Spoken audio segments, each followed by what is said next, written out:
Okay. So Sylvia, tell me what you were doing before Year Up, how you heard about the program, and why you decided to join. Okay, so before Year Up, I was babysitting for 5 years after I graduated high school. I didn't have the means to attend college, so I was looking for other resources, and I was doing research on Google, and I found Year Up, and I decided to apply when I heard that it was a tech program and that it was free, and that's what I was looking for, so I decided to apply. Great. Thank you. So Sylvia, why do you want to work in tech?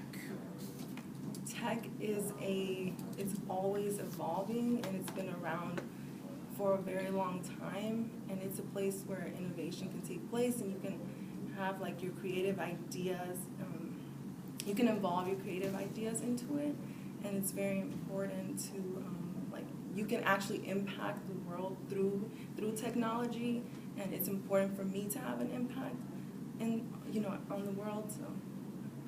Perfect. Do the next one. So, what was the biggest challenge or growth area during learning and development? What did you do to overcome this challenge? What specifically will you plan to do ahead and ensure you are set up for success on this internship area?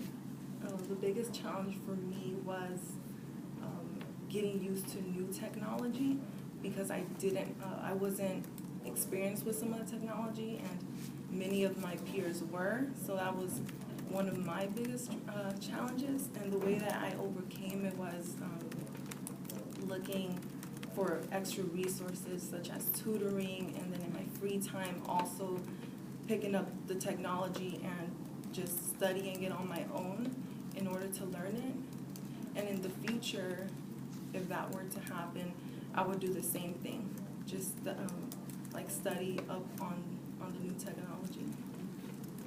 Great. Is this the job description one? Okay. Yep. So Sylvia, which job description did you choose for this IRA? I chose the track. The track. The track that I chose was project coordination. Okay. So what would make you a strong candidate for a project coordination internship? Well, in the past, while I was babysitting, a lot of the things that I did were really related to the project coordination, the project coordination track, such as scheduling, ensuring that things get done properly and timely manner, and just making sure that the projects, everyone is doing what they're supposed to be doing at the right time. And I built a lot of skills through my past job experience, so I've taken those and implemented it into the track, and they just match up like it's the same thing, and it's something that I really enjoy doing. Thank you.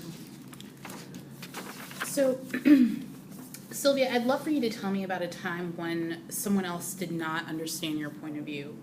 How did you handle that situation, and what was the outcome? A time that someone didn't understand my point of view was actually recently at Year Up during a group project.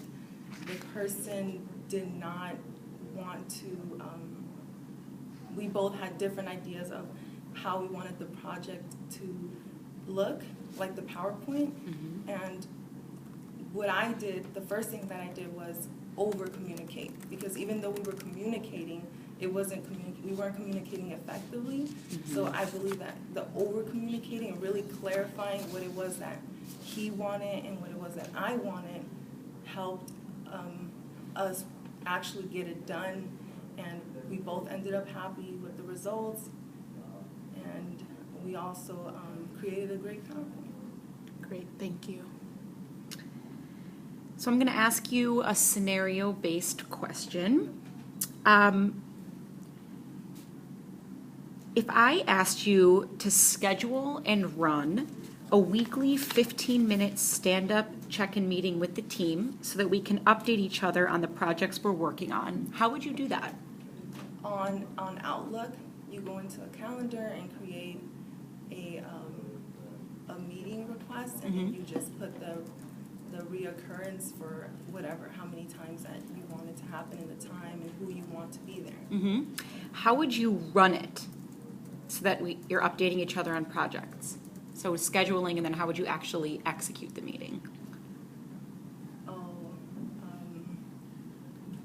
I believe you just send like an invite to them. So let me clarify a little bit. So let's say you're in the meeting, Okay. right? And you're sort of responsible for those 15 minutes and how they actually happen. How do you run the meeting? Oh, first have an agenda. That's the first thing. You should have an agenda, make sure that everyone's who's supposed to be there is there, and have a time frame for each section, and keep track of the time. Make sure that all the important things are discussed.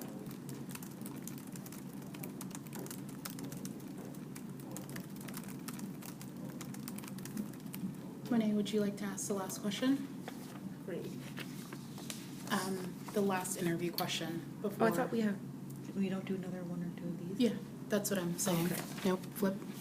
Thank you. One of these. Okay. I'm going to ask you a collaboration and conflict resolution based question. Describe a conflict situation you've experienced in the workplace. How did you handle it? I've never really had conflicts, but I've had disagreements with people, or maybe people had disagreed with me, and that's also related to the question that Allie asked. It's the same thing. What I do is that I communicate with them. I first find the problem, like what is it that, why are we having this conflict? After that, I find the solution, like what can we both do in order to ensure that the problem is solved and it doesn't happen in the future. So it's also communication. So finding the problem and then finding the solution for that. So it looks like we have time for one more question before we transition into the tech demos. Allie, would you like to pick one? Sure. I am wondering, what has been your greatest accomplishment at Year Up? At Year Up, my biggest accomplishment was adjusting to being in a structured setting, because I haven't been in school or any structured setting for so long. And for me, it was my biggest accomplishment because I picked up on it really quickly and managed to be here every day on time and get all of my deliverables done on time. And that's been my biggest accomplishment.